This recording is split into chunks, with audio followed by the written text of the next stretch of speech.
Hey everyone, I'm excited to share with you 3 simple steps that can help you get 10 times more leads from SEO without getting lost in complicated strategies. So we all know that SEO brings in long-term leads, but let's be honest, many businesses aren't making the most of local searches.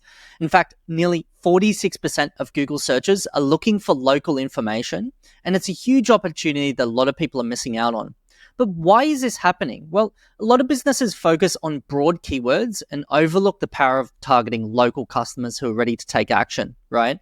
So by not optimizing for local searches, they're leaving a lot of potential leads on the table. So today I want to walk you through these 3 very simple things. They're not complex. They're actually very easy to do in nature, or simple to do, I should say. But it takes time, So before we get into it, if you're new here, my name's Josiah Roche, and I've helped hundreds of local-based businesses generate thousands of leads every single month to their websites and to their businesses. I just want to share these with you, They're very simple, but yeah, as I said, not a lot of people are doing them. So first, let's talk about dedicated landing pages for main suburbs or areas that you serve.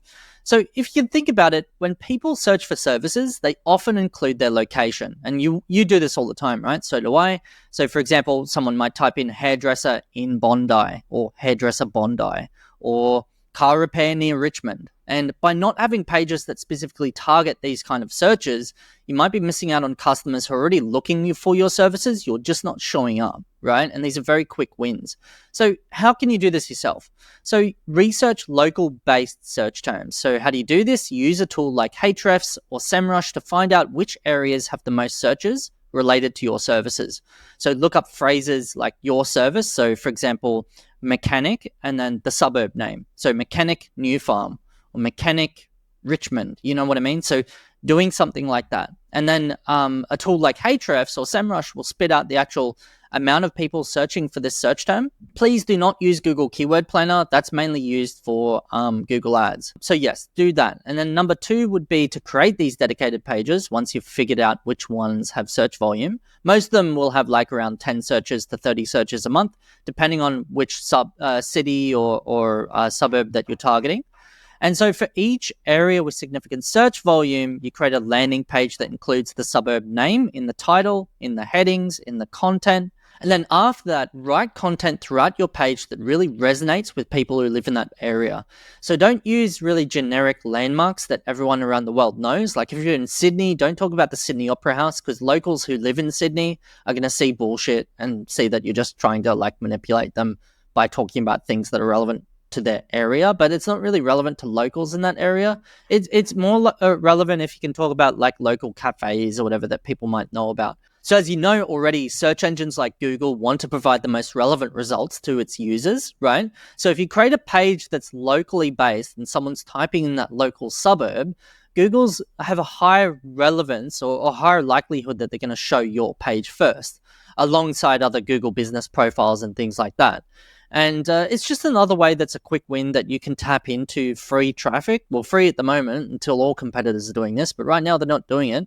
I reckon everyone will catch on maybe in 10 years, but they're not doing it right now. So this is a good quick win for you. So other than building location-based landing pages, local landing pages based on search terms that are locally based, like near me and things like that. Second is investing in quality link building. So building links to those pages you've just created.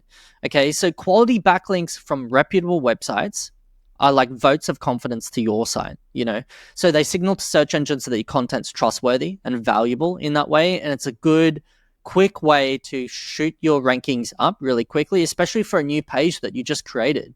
So here's how I would approach this. If you're to build links and you're a local-based business, you don't have a lot of time, I would focus on just building a few high-quality backlinks to just the local-based landing pages that you've made, right? So it might be 3 to 5 backlinks. You hire professional help to do this, because I've done this. I've tried doing this myself as well. I've done it, but it takes forever and you need relationships in place. So agencies that specialize in link building already have the resources to do link building. They've got partnerships with other websites. They've already got the team in place. They've got the SOPs.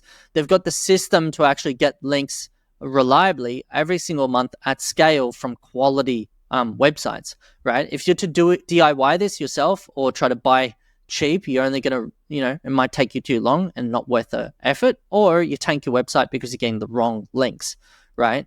So while hiring an agency can be an investment between like 1K to 2K per month or more, the increase in traffic and leads provides a really, really strong return within 3 to 4 to 5 months, right? So I definitely recommend it because I do it myself.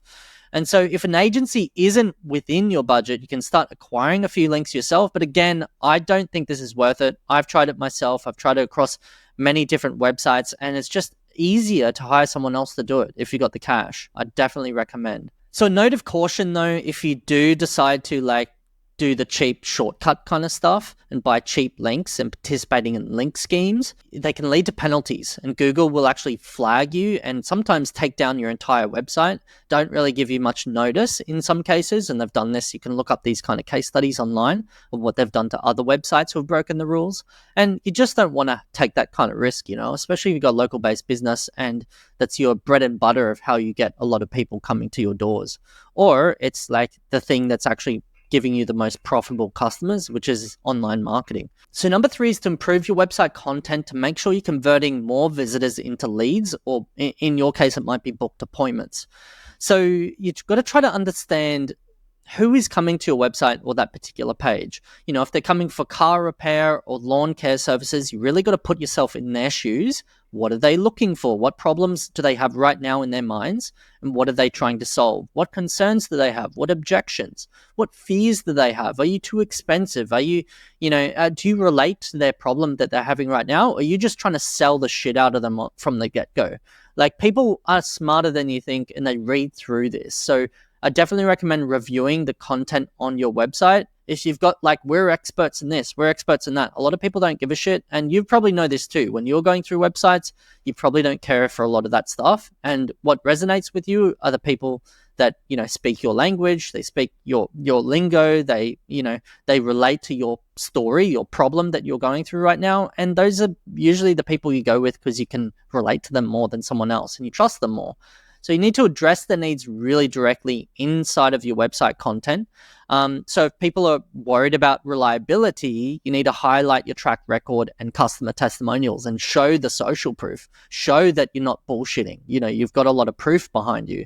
And if they're looking for a quick service, like it's emergency plumber, you might emphasize like the quick response times, like to your house within 60 minutes or ideally earlier, but you get the idea. Next up, you might want to improve the call to action buttons. So the buttons across your website make it very easy for people to take the next step. Don't bog down people with like really confusing things on your website, like 10 menu items, 5 different call to action buttons. There's your blog on there. There's all sorts of things on there distracting people. Try to keep it to 1 to 2 buttons tops. In the menu, just try to have your phone number at the top and a book button. Something simple as that, right? If you're a local professional services, it'd be something as simple as that.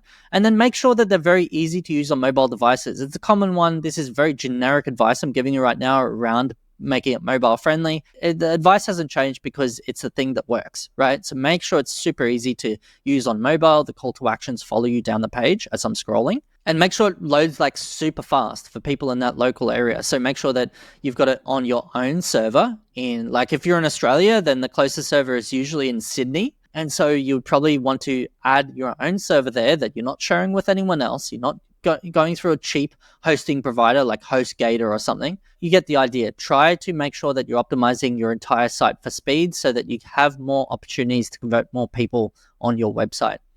So understanding basic psychological principles can help you a lot as well. So when I mentioned around reviews and testimonials, that's what's called social proof. So you need to try to add as much proof on your website sprinkled out as possible to obviously get people to trust you as fast as possible, because there's not a lot of time you have to convince them before they bounce to another website who's a competitor of yours. So you need to sprinkle social proof, sprinkle that proof everywhere throughout the page. There's another one called scarcity and urgency. So you can have limited time offers, but you got to be really tasteful with it in terms of like countdown timers or, this offer ends in X amount of days. It's got to look real and be real. Otherwise, people call bullshit these days really quickly. So make sure that it's not open to like misinterpretation that way. And again, clarity beats cleverness. Don't try to be clever or artsy with your website or trying to like be poetic in that way. Be very clear and straightforward with your messaging. Because if you're trying to be very witty and vague and artsy, then people just like it takes a bit longer for your brain to process that information because you're processing calories, you're burning calories every time that you process new information. And your brain is subconsciously trying to protect that calories so you don't have a massive deficit by the end of the day. So the idea is to make the reading level a grade 6 reading level, keep the whole website as simple as possible. I don't give a shit if you're a law firm versus a local plumber. Try to keep the language simple. Don't use overly formal language that's a postgraduate reading level, because then you're just missing out on all these extra opportunities that could be coming your way. You can be converting this traffic into actual leads and booked appointments. So to wrap everything up, here are the 3 steps again to boost your local leads. We've done this time and time again to boost our leads by 10x for a lot of our clients. So number 1 was create local-based landing pages for each suburb that has search volume. Okay, so target local searches by creating these pages that speak directly to residents in that local area. Number 2 is invest in quality link building and build these links to those pages you've just created, right? So that you can start to show up on top of the search results. You might only need 3 to 5 links, right? I've got a video on exactly how to determine how many links you might need. Go check that out. And number 3 here is improve your website copy to convert visitors. Copy just means content, right?